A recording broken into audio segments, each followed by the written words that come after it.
Manever I say ma PENDREAM TV. PENDREAM TV there, osia dem yopo. Memo biara kwa eba PENDREAM TV. So we are new to the channel, subscribe to the channel, bell notification no. Na share ma afofro ensa enkabi comment section ho. Now they wadren tre aba.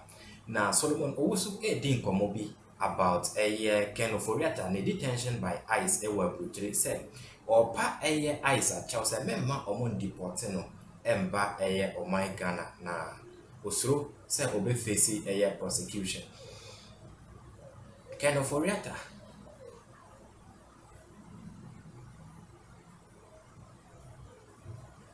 Solomon Owusu another info about Ken Ofori the detention by ICE Abuja no atodwa. Yeah, what just Ken Ofori is now fighting and answer is now begging the ICE say memma omon deport no and answer memma omon extradite no emba my Ghana. Na me bisa say osuro say obeba begina emra anim. No way questions be ano ana is it the reason why intia or fight ICE say memma omon deport no.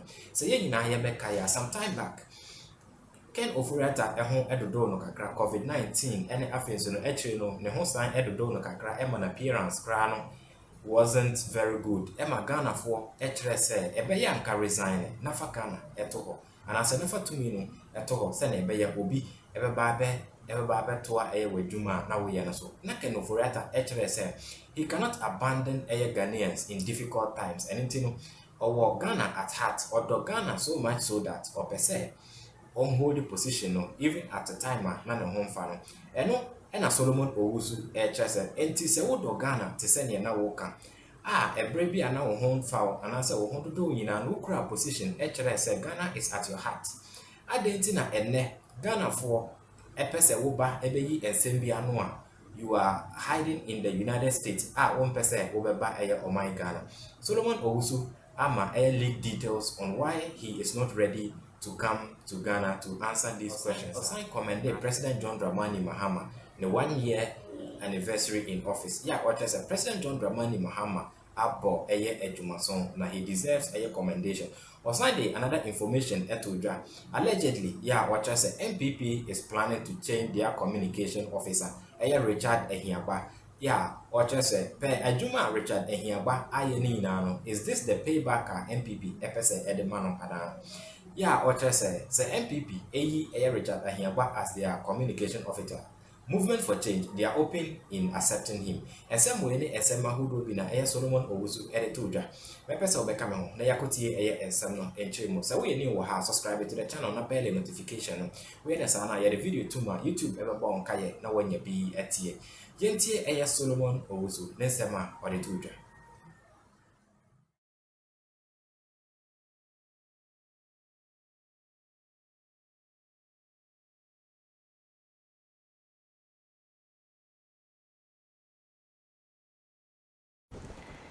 I want to take it from the angle of what the president said when he was inaugurated, his inaugural speech, and the things that he promised to do, at least in his first year, and I do analysis of it to see whether indeed what he promised he was able to deliver, and that is what matters.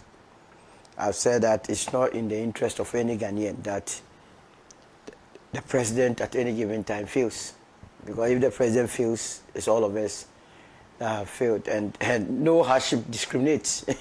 Hardship doesn't know United Party, it doesn't know the MPP, doesn't know the NDC. Everyone will be in that soup. But when we do a dispassionate analysis of it, we will see where we are and where we are likely to go. At that inauguration and his inaugural speech, he focused on 4 areas that we must be expecting him to deliver on. The first was the macroeconomic environment. All of us know that we were taken to a roller coaster journey by the SWAL administration when it comes to inflation, when it comes to the exchange rate, when it comes to the cost of fuel, the debt to GDP, and so on and so forth. These are matters that are well documented that nobody can argue. In fact, as of 17th of January 2020, the then government, we have just been told by Richard that the first 3 years they were doing fantastically well. Is that not the case?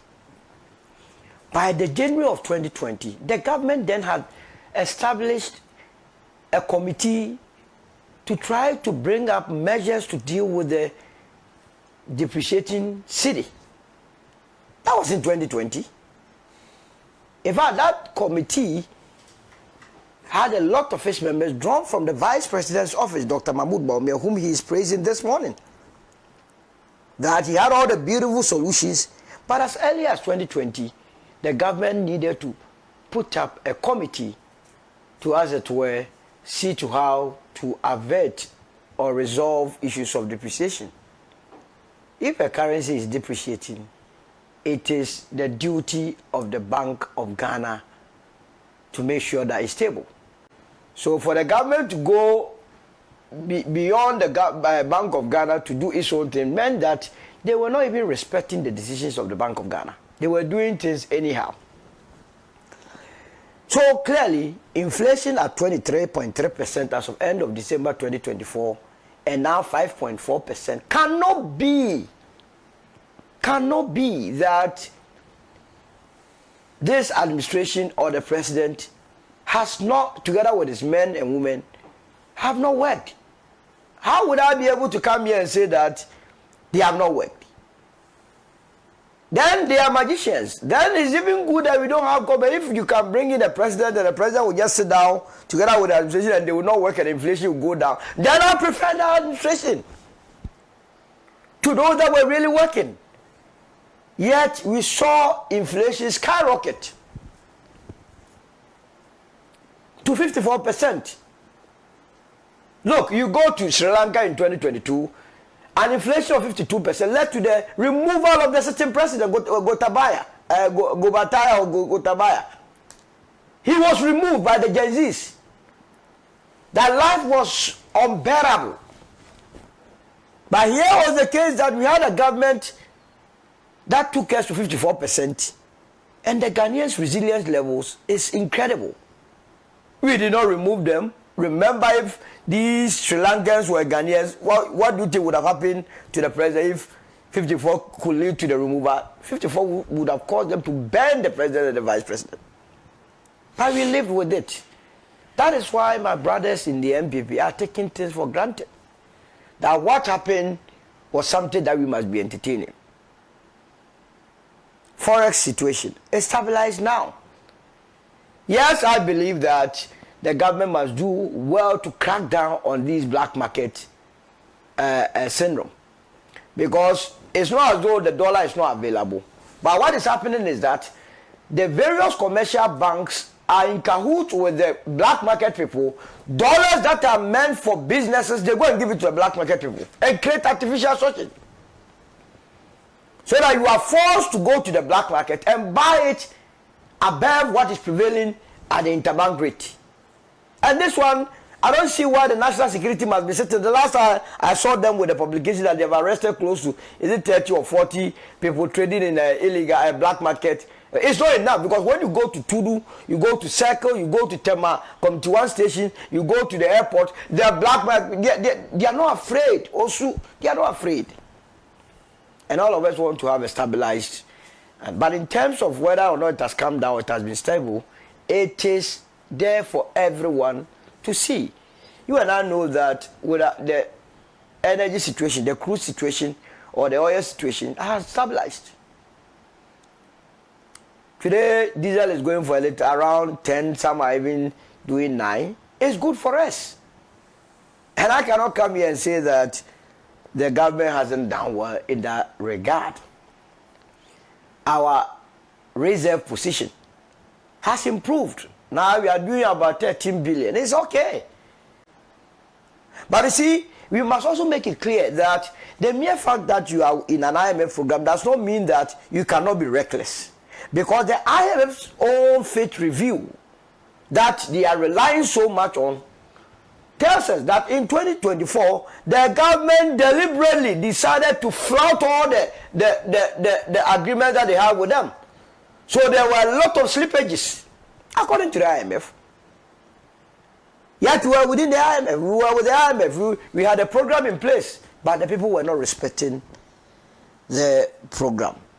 So on that score of the president saying that he was going to focus on the macroeconomic environment, I give him a thumbs up for that. The next thing that he said he was going to tackle was the business and the investment climate.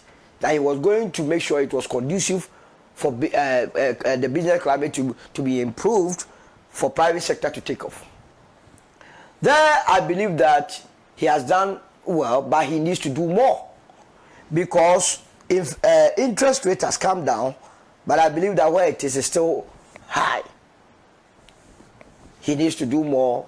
And I heard the governor of Bank of Ghana say that at the end of his tenure, his wish is that if, the interest rate will be below 10 or 10. That is a good thing. I think that is where our focus must be.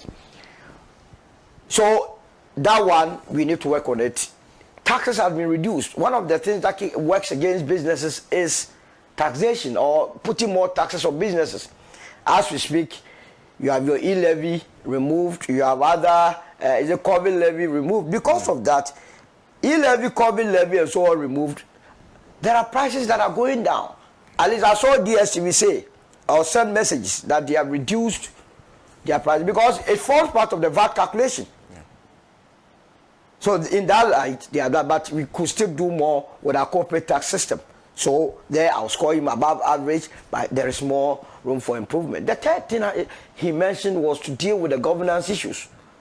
Constitutional reviews here and there. The process has started.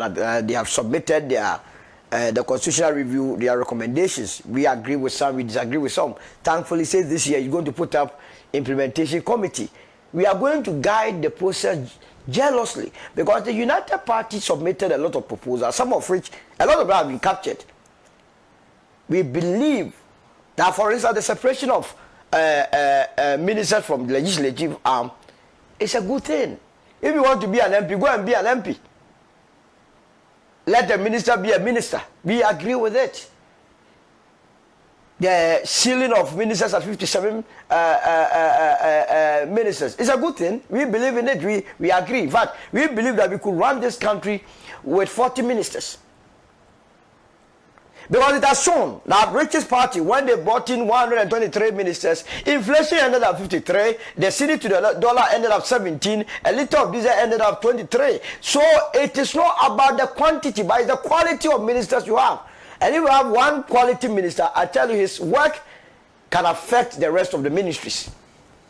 Because it's a complementary role. What sector ministry A is doing has a direct effect on what Minister B is doing. So it's about the quality, and we agree. So to that extent, he has done the first part. But we don't want history to repeat itself. Because, you know, Professor Fiajo's report, we could not implement it. And then we came to Kasati's report under Nana Akufo-Addo on the constitutional review. We could not implement. This must be the last stop. The constitution that we are operating with has served us well, but it has gotten to a time that we still need that amendment to keep it. So there too, I think it's work in progress. Then the final thing he made mention on was how to deal with accountability and the issue of corruption. In fact, on that day, of all the things that the president said, that was what received the loudest applause. Because the Ghanaian still believes, and I believe so, that we were taken for a ride in the last 8 years. That people saw the wealth of this country as their personal properties. They stole it with impunity. They didn't care. They didn't respect. And they were flaunting it in our faces. That power belonged to them. No, the sovereignty of this country resides with the people. And that is why the people are calling for accountability. And if you remember, two issues that won Marx's party that landslide victory was Galamsey and accountability, corruption. And so the president, I'm sure, once he captured it in his inaugural address, means that he's fully aware as to what brought him to power. We cannot be in 2026 and we are yet to find out those that took our Palugu money. It is not possible. $12 million that people want to get away with it. It is just not right that somebody, a contractor, an Indian contractor, will go and take mobilization of almost $30 million and refuse to go to site. The road between Tamale and Wale Wale, and we are still here and nobody is being chased. No, that cannot be possible. That cannot be possible. The communication ministry, Max Blaze, Nita and Co., Smart Infraco, Ascent, and Kenny GVG. Nobody can convince me sitting here. Read my lips, look at my face. Nobody can convince me that Kenny GVG must be taking $1.5 million from the people of this country every month. And as you speak, they are still taking it, and everybody is quiet about it. No way, no way, no way, no way. When Auditor General's report was captured that Asla deliberately refused to make sure that $6 million that was supposed to be paid by Smart Infraco at where? Is it Nita? Or, no, that's not your place. Is it your place? Deliberately. And we still have that contract in our books. And the minister, sector minister, Sandon is quiet. No. We don't have that short memory. Because it's crime that has been committed. That one Nigeria company that decided to split itself into three, Kenny GVD, Smart Infraco, Ascent, was used to cut our communication ministry. What is Kenny GVD doing? They say revenue assurance. What assurance are they assuring? What assurance are they assuring? They are not assuring anything. So we want to draw the attention to it, that when you promise a child that I am giving you this goose, and when we get to this destination, I will offload it, and we get there, you don't offload it, the child will be angry. So we are on it. As for Ken Ofori and his matters, I think nature is dealing with it itself. Because the man says he won't come. He's not well. He's so sick. How many times were you not told that?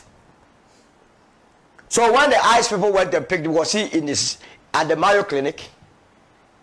Was he being treated? Or when they went to his house to arrest him, was he on a sick bed? And if he was on a sick bed, then it means these eyes people are very wicked. That they saw his deplorable state and still carried him to the detention center. Now he's fighting that he doesn't want to even come to his original land, the motherland. He's fighting the United States of America government that I don't want to come to Ghana. Hey! You there at the point that we wanted to get you out of government, say no, we were your children, you can't abandon us in difficulty. Now come back home, we say no. So issues of accountability, we cannot dilly-dally with it. It goes to the core of whether or not our democracy will thrive. And nobody must try to trivialize it. Those that are in court will wage Attorney General very well, he must push it. And he must not stop his press conference, he must do it. It is only those that are affecting, who are complaining about, he must do it. Now, I turn my attention to some of the issues that have been raised by my brother, Richard Anyaba, the Director of Communication of the New Patriotic Party. They want to remove him more. I saw somebody's advert or poster. You haven't seen it? Hey, this guy at Woodbury, what's the name? But you have seen it. The man has already started advertising that he's the next communication director. I said, hey, my brother Richard, of all the things that he has done for this MPB. Well, in a way, that office now is up for contest. That's what the work that you have done, Richard. Everyone is so clear that you are not supposed to defend. That's what I've been telling the United Party. We will say take you. Irrespective of what. What one is the democracy? The man is already preparing to take him out. So, I mean, he's trying to contest, so I think we'll grant it that. Look, yesterday, or was it 2 days ago, we were sitting somewhere And somebody drew my attention to the fact that there was a press conference that was being held by the minority in parliament. And I couldn't believe it. I said, what was it about? They said the state of the Ghanaian economy in a year. So when I went, I saw Madam Patricia Appiagyei reading the statement. And I was like, what is happening? At a point, I didn't know whether they were trying to address the gold board issue once again, because the first one has been a disaster. That Kojo Upon Nkrumah has run away. At a point, I didn't know whether they were dealing with the Bank of Ghana. So I said, what happened to constructive criticism from opposition parties? Mind you, the United Party is going to do a presser, a full one on the economy, because we are fine-tuning all the sectors. But as a minority party in parliament, you must always present a prepared, a well-prepared, well-researched position on governance matters. You have every tool available to you. As a minority party, you have the power to invite the governor of Bank of Ghana to parliament to ask him questions. You have the power to invite sector ministers. The minority is telling us that they have not exhausted all these options. What they are relying on now is that IMF, someone sitting somewhere, wrote a report and said that Ghana has incurred losses to the tune of $214 million. So that is their basis. And the woman says, "Oh, everything you say is no. The IMF says, the IMF says that." And I was asking myself, so if the IMF is saying that we have incurred a losses to the tune of 240 million, what is the position of the minority? Is it something that you have confirmed, as we are currently doing, gathering data to establish the veracity of the claims, or otherwise? Now, they go on to raise a matter that must agitate the minds of this administration if they care to know, and must take it very, very serious if they understand politics. The minority raises issues with insecurity, various murder that has taken place in this country. Senator, were you in this country? You were in this country, of course, in the early 2000s. But you were in this country. Fantastic. In the days leading to the 2000 elections, do you know what was really the issue in this country? At least every 2 weeks, you saw a supposed dead woman's body, or a report about a woman who was dead. Do you remember those issues?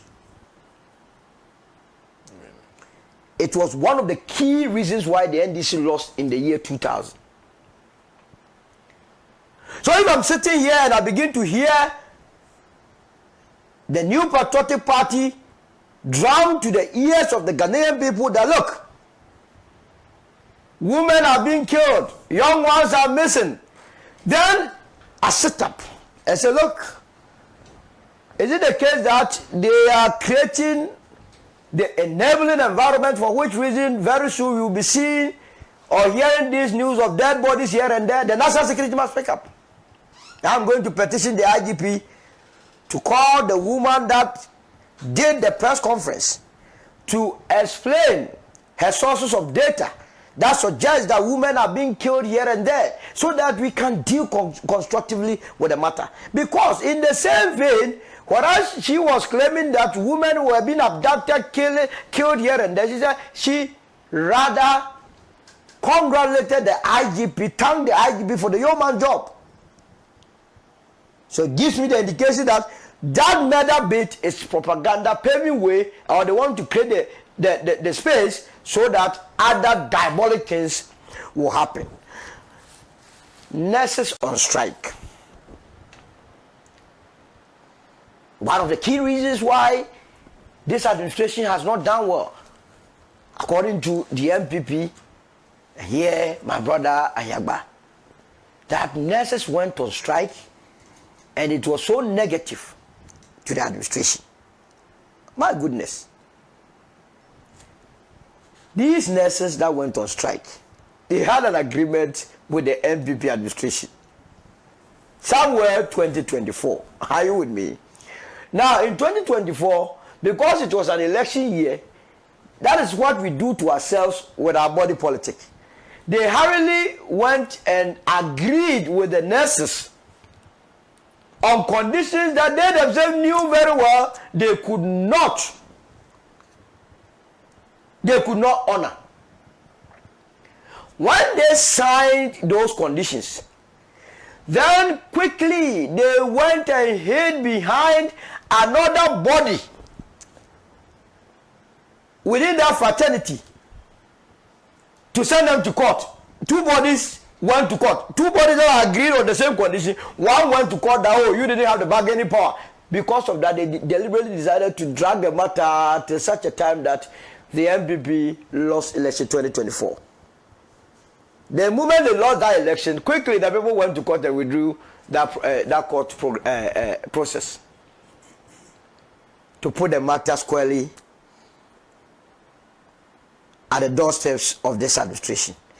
I keep saying that the only reason why the United Party is available is now. Now we want to kill every gendarme, be it from the NDC or the MPP. We want to feed the people of this country with the truth.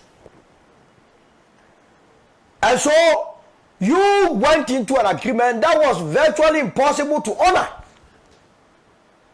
And I believe that this administration must go back into that negotiation and then fine-tune it.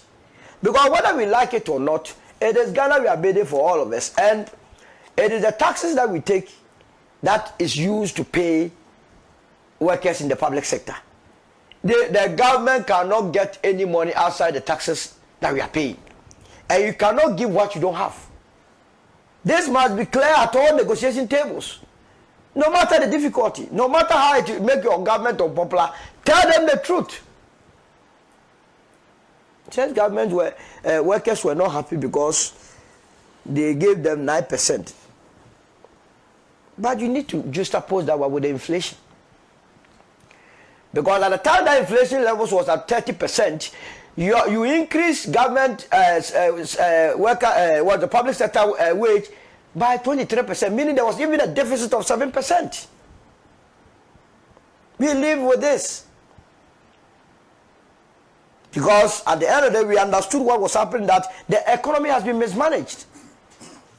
And some of us don't believe that once economies are mismanaged, the military must intervene. I don't believe in that. So under such circumstances, all that we could do is to wait to such a time that there will be elections where we would express our anger through voting.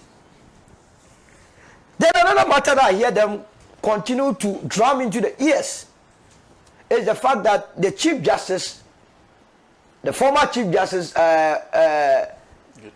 Gertrude Araba Isaba Saki Tokono. No, now an innocent family, Tokono family, they have been receiving the bashes. You understand? The constitution was followed. A private citizen by name Daniel Ofori went to court. No, petitioned the president that the then Chief Justice Gertrude Araba Tokono had misbehaved and that she was also incompetent, and so petitioned the president. The constitution is so clear under Article 146 that when the president is petitioned, he has to, in consultation with the Council of State, determine a prima facie case. So that you ask yourself whether this was done. And the answer is an emphatic yes.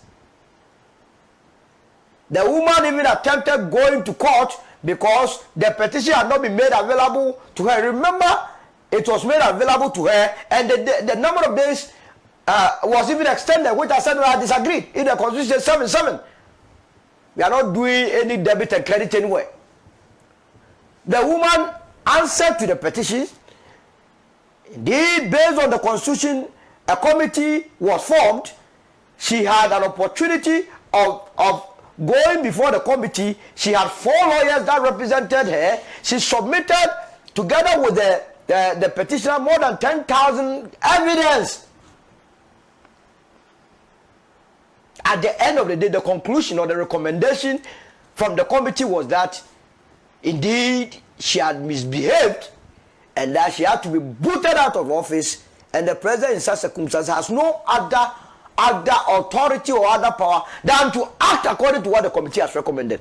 Where in this whole arrangement did anybody flout the constitution of this country? But it is one of the reasons why the NPP is saying that this administration or the government has not performed. The United Party is yet to come out with some of these things. But from my personal perspective, it was a beautiful thing done by the president.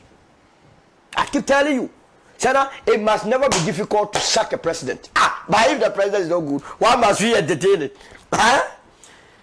Has it ever been very difficult for Manchester to sack their coach? When supporters are crying. In the same way, if Ghanaians are not happy with the president, the constitutional provision is there. Now that we have been able to remove a chief justice, don't you think that it will be very easy next time to clear a president who is not performing? So that we are at peace with ourselves. So that cannot be.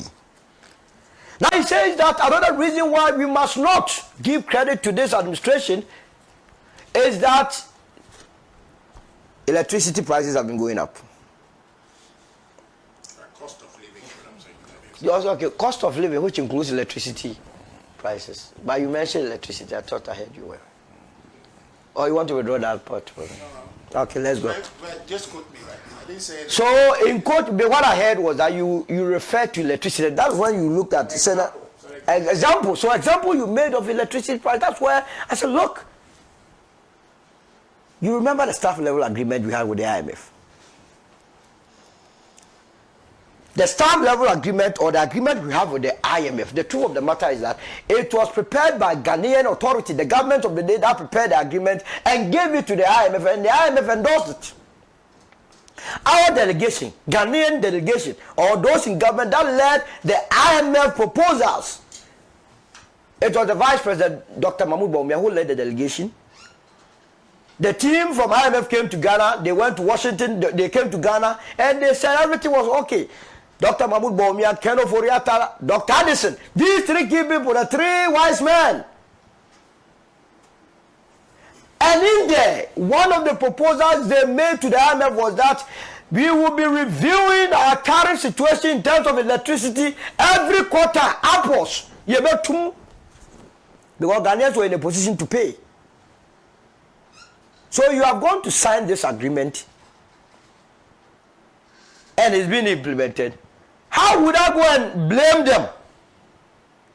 I can't blame them for that, but I will go back and blame you that went and then put our heads in such a terrible agreement. Now to crown it. And I think that's one of the things that they want to look. There is a difference between a responsible opposition party and a irresponsible opposition party.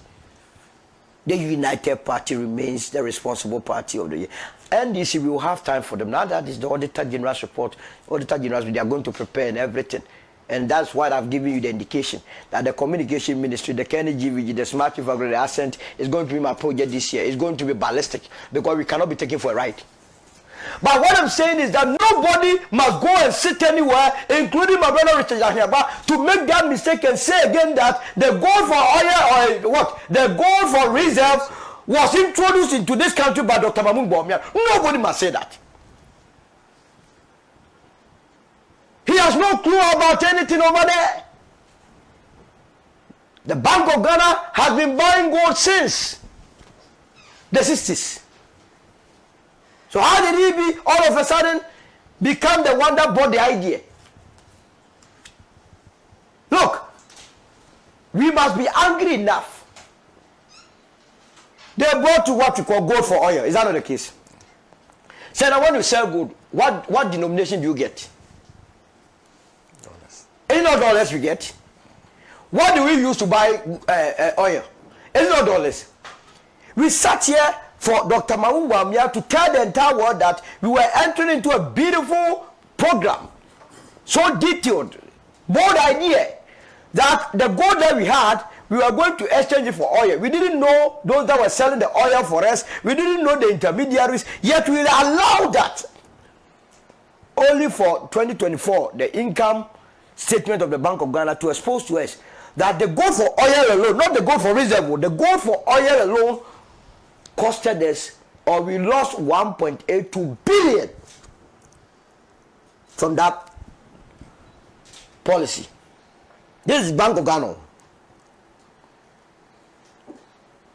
And you believe that we just lost it. There were coefficients in there. People benefited from it. Because we didn't know those that were buying the gold. We didn't know the oil where we were getting it from. Some say we were getting it from the UAE, where the in-law also was there. Remember Mr. Ramadan in the UAE?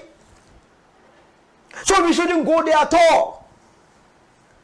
And it is the reason why the Bank of Ghana said enough is enough. We're not going to do any more gold for oil. So, in a nutshell, what I'm saying is that based on what the president himself said when he was inaugurated, I'll give him above average performance for the first year. But what he must guide him is that the teeming youth are unemployed, that the second year, having stabilized the economy, there has to be a takeoff. That takeoff means that this is the time that the president, together with his ministers, heads of various agencies, must begin to look at productive areas of the economy to invest our money in.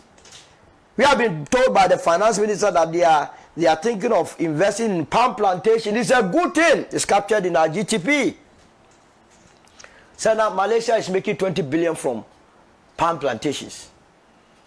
If we are going to make even 5 billion, it's better than the cocoa that we have relied on for more than a century. Cocoa does not give us more than 2 billion every year. It's a good thing. We must also invest heavily in the garment and textile industry, which is about 1.5 trillion market. Something that can take off a lot of people from the open market. Because you see, as we speak, 90% of our money goes into what? Compensation and interest payment. Which means that the public sector is choked. It's choked. So the sector that can employ more still remains the private sector. And that is where I believe that a year by this time, I will be assessing the government on whether or not they have been able to offer pragmatic solutions to deal with the teeming unemployed youth, so that this country will move from strength to strength. But the reality of the day is that they left power just a year ago, that they could have turned things around the way he's expecting it. But it's also confusing that in one breath, they are claiming that most of the policies being implemented are from Dr. Mahmoud Bawumia, which is very good to them. But in another breath, he's saying that the government has not done well. So if Mahmoud Bawumia's policies are not still doing well, then why are you bringing him back? That's another matter that we have to discuss. Again, and I'm happy that I agree with you that in terms of making it more visible, the NPP government did well by launching it somewhere 2021. But the fact still remains that that has never been his idea. The policy was there, has been there since. And I don't know why, when you talk about the National Health, what's the name, Ghana Card, all of a sudden, a program that started in the 70s, that predates him. All of a sudden, Dr. Mahmoud Bawumia brought it. The only program that has ever been introduced by Dr. Mahmoud Bawumia from scratch, that he owns it, is NAPCO. Nation Builders Corp that he wasted about 2.something billion. That is what we must be discussing. That's not true. That's true. He wasted the money. How can you be telling me that graduates you are going to pay them 700 cedis a month? And you were happy? And people in that government were happy introducing that policy? So if you want to own up, or if you want to be credited with any policy, that is the NAPCO. The DDEP that you spoke of, that it has helped reduce the debt profile. You see, he should not be reminding people of their debacle. People died. In fact, Dr. Jekum told us that more than 800 people died as a result of that recklessness. It is one of the reasons Ken Ofori is unable to come to this country. One of the reasons. Killed innocent souls. People that have loaned their monies to the state. They were punished. You see, we don't have short memories. And we'll keep reminding, I keep telling you that the rightful opposition will do the opposition business from this year going. Why we will checkmate the government? Because either than that, when we are speaking the same language, the NPP dilute our effort as a united party. They dilute it.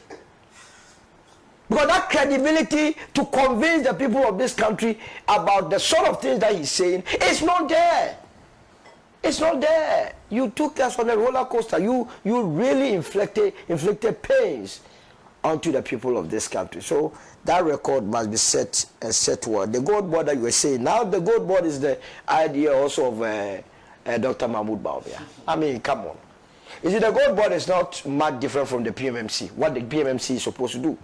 And if the government was that mindful, they could have used the PMMC to do exactly what the gold board is doing. Because if you read the PMMC's act, it's practically the same thing.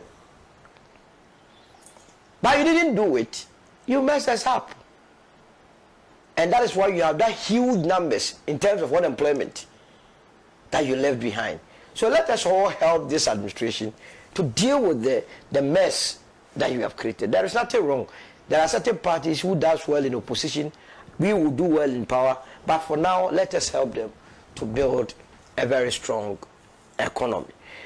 Venezuela. You see, Sana? A lot of people are in this country. I don't know where that cowardice came from. They are so coward. When it has to do with the United States, they chicken out for fear of being denied visa. For fear. I don't know. There is a reason why I was born into Ghana and not in the United States. And this is where I will die. If something is wrong, something is wrong. If it is right, it is right. It doesn't matter who the car fits. As a civilized world, in 1945, we signed the UN Charter. Interestingly, in San Francisco. In San Francisco, in Ghana, or in the United States. You said you wanted to avert the possibility of another world war. So we must live a civilized world. And that the sovereignty of each country was paramount. No country or no president whatsoever had that gap to enter into another country and say that I am taking over for Christ's sake. I have adopted the democratically elected president. If the people of Venezuela think that their country is not being governed well and that the person has rigged the election, it is incumbent on Venezuelans to do justice. Did Ghana have to invite the United States of America to change the Kufuor's administration? We did it ourselves. So why must you go and abduct a democratically elected president and on top of it be boasting? But sir, now you look at it on the surface, you think it's all about democracy. It has nothing to do with democracy. Because if it was about democratic principles, and the last time I checked, Saudi Arabia is not involved in any democratic principles. But US does business with Saudi Arabia. In fact, Salman, under his watch, Khashoggi was killed. You remember that matter? They dined and wined with Salman. So it's not about democracy. It's not about terrorism. Either than that, Netanyahu would not be walking about. It's not about drug trade. It is not, because Venezuela does not contribute more than a percentage of cocaine and stuff into the United States market. In any case, if they were trading in cocaine, who are the accomplices in the United States? Why wouldn't they deal with those buying the drugs in the United States so that if there is no buyer, who will send it? If there is no buyer, how can there be a supplier? So that is not the point. The truth of the matter is that it is about the survival of the United States dollar. That is all we are dealing with. The US is not happy with the BRICS because BRICS now controls about 40% of the GDP of the world. Look into this room, this place. How many of the items here is produced from the United States?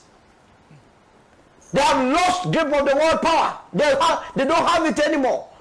The only thing that is keeping the United States intact is the trading that we do in dollars. They did that in 74 with Saudi, Kissinger, where we agreed that we'll be trading in dollar. They have realized that Venezuela is trading with China in yuan, and Venezuela controls 303 billion barrels of reserves. It means you are still going to weaken the dollar.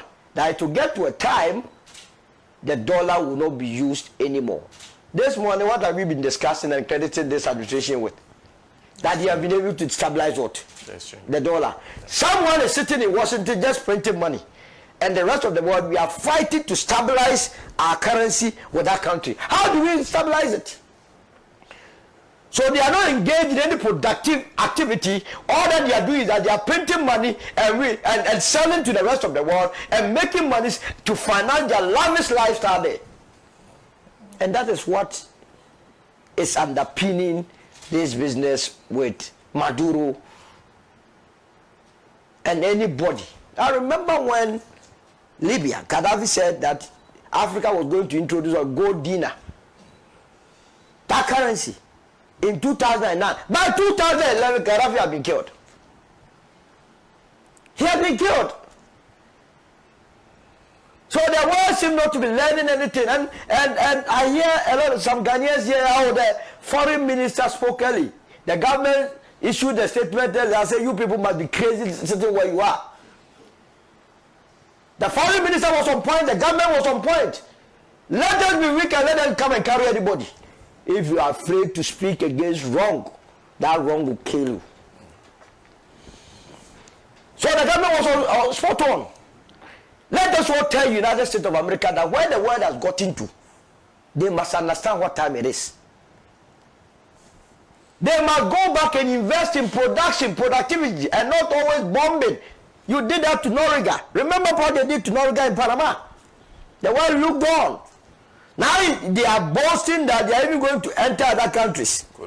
Colombia, Cuba. I mean, so with this, why must Africa worry itself to attend UN meetings? That UN body. What is it? When you yourself have a charter, you have laws that says that they can't do what they have done, and they have done it, and you still go to New York to attend UN meetings. To do what? Let me end it here. Thank you. Dedi kama mamena PENDREAM TV ase. Na so far so good. Say open online portal e wo Ghana. Ah nipa share, nipa follow, nipa comment here. To my best of knowledge, without any biases, PENDREAM TV.